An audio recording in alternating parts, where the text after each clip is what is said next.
ये एक बहुत लंबा अरसा हो गया, हमने यहाँ पर देखा है काफ़ी दसियों साल से कि यहाँ पर छापेमारी होती थी, पुलिस आती थी, पकड़ के ले जाती थी, शराब पकड़ती थी, लेकिन कभी किसी के बारे में ये विचार नहीं आया कि इस गांव को में सुधार किया जाए। आपके मन में कैसे ये ख्याल है?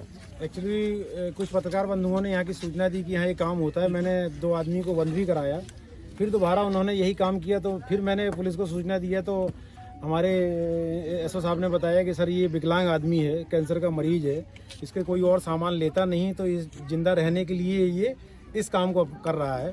और सुनील साहब हमारे बहुत आइए आप। और एक ऐसा महिला है जो विधवा है, जिसके पास कोई रोजी रोटी नहीं है, वो भी जेल गई, 2 बच्चे हैं, तो वो उसके पास भी यहाँ जो परंपरागत चला आ रहा है उसको वही समझ आया कि इससे हमारी आजीविका चल सकती है, क्योंकि और बहुत दूसरी चीज़ें हो सकती हैं, लेकिन कभी किसी ने सोचा नहीं जो यहाँ परंपरागत चला आ रहा है उसी को ये अपनाते आ रहे हैं।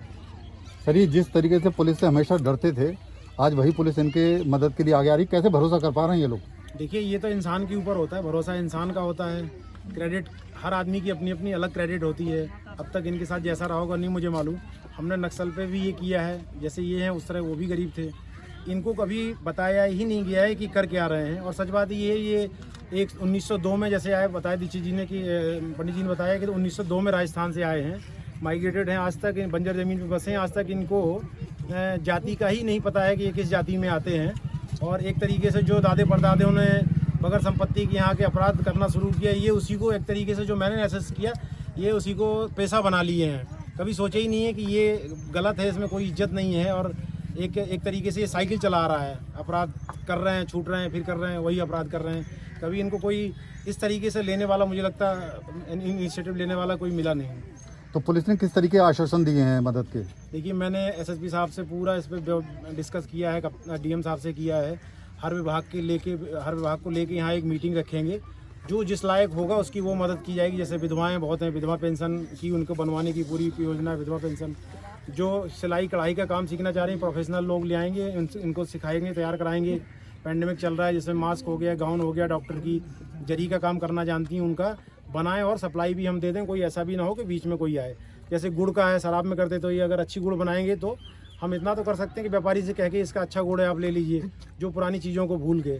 तो इनका गुड़ अभी गलत जगह में जाता है, वो गुड़ अच्छी जगह में जाएगा ना, वो गुड़ हम भी खाएंगे, वो गुड़ आप भी खाएंगे, अगर इनका सही क्वालिटी का अच्छा बन के जाएगा, क्योंकि अभी इनका गलत दिशा में जाता था ना वो चीज़। आपको लगता है सर कि ये मुहिम जो आपने शुरू की है, आप इस मुहिम को आगे चल के भी जो है इसमें फ़ायदा मिलेगा इन लोगों को और इस गांव के जो है हालात बदलेंगे?